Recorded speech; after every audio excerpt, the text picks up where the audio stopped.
પોતાની વિચારધારાને અનુકૂળ આવે એવી વ્યક્તિ અને જેના વિશે ઇતિહાસમાં માફી માંગી લીધાનો ઉલ્લેખ હોય એ વ્યક્તિના ટી શર્ટ અને જેમનો આઝાદીમાં મુખ્ય યોગદાન છે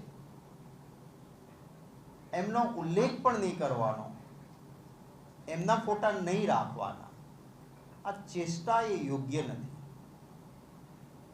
અને એ પછી સત્તાનો દુરુપયોગ કરીને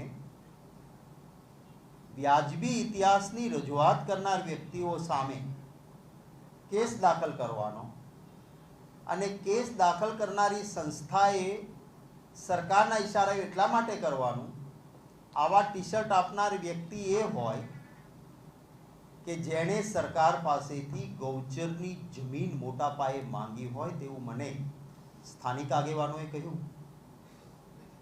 કોઈ બક્ષી પંચના કોળી જ્ઞાતિના અમારા આગેવાન છે ઋત્વિકભાઈ, ત્યાંના સ્થાનિક એક ભરવાડ જ્ઞાતિના આગેવાન કાર્યકર્તા છે, લાલજીભાઈ દેસાઈ માલધારી સમાજના આગેવાન છે, જુદા જુદા વર્ગ ધર્મ લોકોના ભાઈઓ છે. એમણે ત્યાં એમને સમજાવવાનો પ્રયત્ન કરે છે કે ભાઈ આ ઇતિહાસ નથી, સાચો ઇતિહાસ બાળકોને આપો.